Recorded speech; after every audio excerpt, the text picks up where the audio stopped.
We're just moving around a little bit to try and get the signal right. Hundreds, cool. What I was busy saying,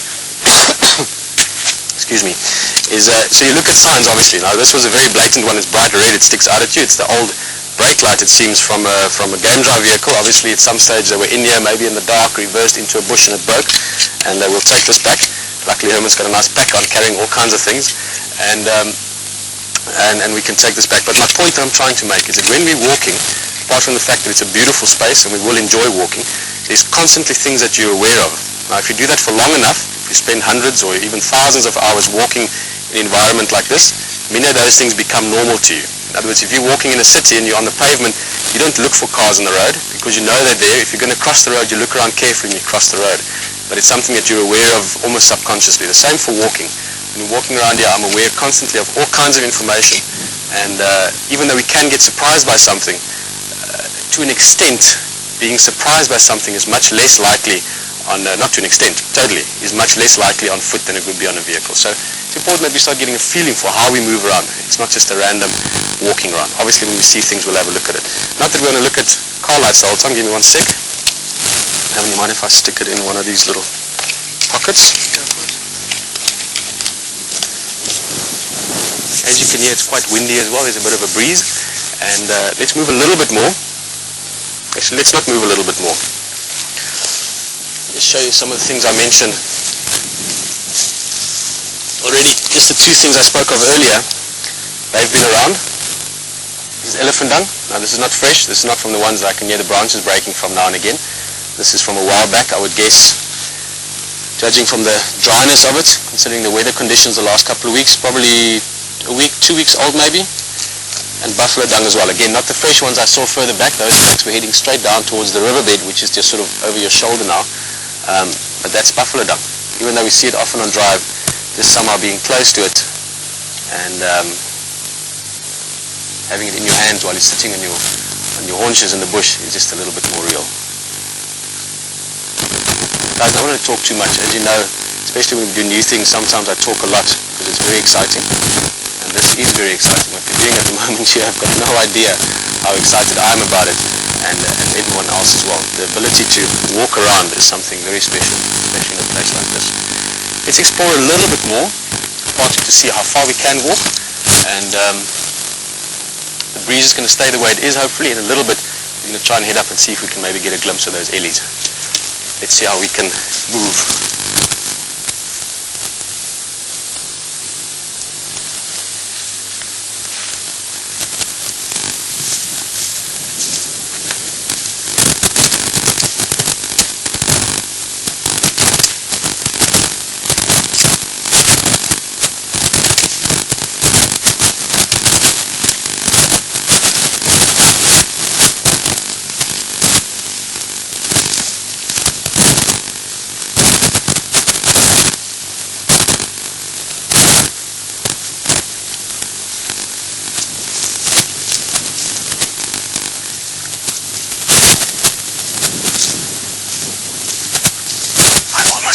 Whispering, because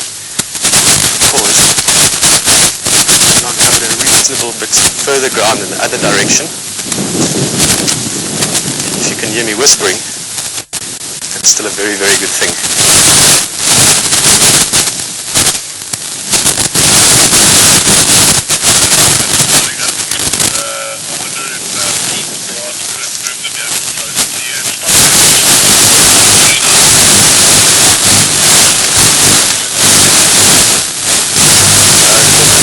I think we're just going to hit, where the vehicle is now and the ellies are very close together, so the signal will be good. And if the sports seems to have a look.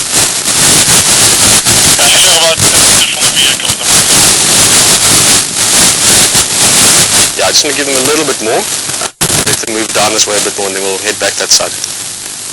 Copy that, I'll let you know. Is that cool, Graham? Perfect. Okay, well, it's first of all...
can see is about 70 meters on a slight termite mound there. I'm wondering if you could move the vehicle just off that termite mound and slightly behind it. Now, that's the way you're sitting now. If you're facing forward 12 o'clock, if you could put it at about 7 o'clock from the termite mound, is that possible?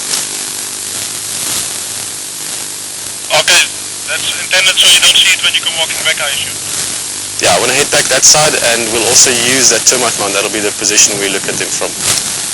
Okay, I'm going to be very careful because elephants are now less than 10 meters in front of me, but I'm just going to start up, see how they react, and then slowly move on. Yeah, you should be able to just reverse back and around there. You can get around the termite mound side behind you. Cool.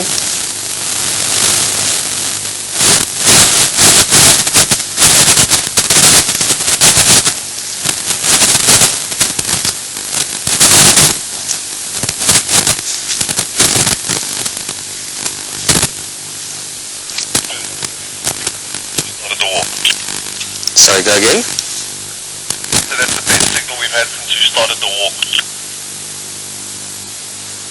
Okay, copy. I'm also from the vehicle, yeah.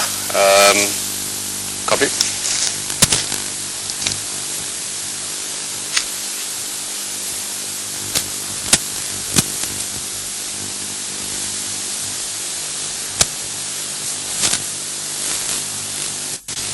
Well, guys, there's a whole lot of things obviously to do with this. It's, as we said earlier, it's literally the first time it's being done, and it's obviously going to be lots of things we learn along the way. The important thing here is still that I'm doing it first of all, that I can't find the clip for my radio, which I'll get better at as well, and we can't move too far for the moment, but I've actually just glimpsed those elephants through the bushes. We know that up that side we've got a nice strong breeze, and yeah, I like ellies, so we're going to try and have a look at them, get a little bit closer. I mentioned the stick earlier, just to not change subject, but normally when I walk I actually have a stick with me. It's not so much to chase things off, but it's just a very handy thing. Quite often you see something, you want to push a little thorn branch away that you might be walking past, or maybe lift a branch up for Herman. Again, we've walked with sticks for a very long time in Africa, and I'm not talking about just me or just we, I'm talking about humans. So the specific stick just lay there, and I picked it up because I forgot mine. This is actually been chewed on by an elephant. If you look there, you can see that was chewed on probably a week or two ago. So I think I'll keep this one. It's also very important, and this is something that over time we'll understand more, and I'll be able to even explain more better to you than I would now. But when we're walking around like this, we're not invading or intruding. We're not in some strange environment where we are foreigners or you know, strangers. This is very much our home. We've been living here for thousands of years, and this specific environment, looking at big animals, is something that animals have gotten habituated to with humans over the last few decades, only with vehicles. I mean, we've seen Karula, for instance, that leopard, how incredibly comfortable she is with the vehicle, where to the point that she either ignores it, or I mean, we've even had leopard using the vehicle as cover to hide something. So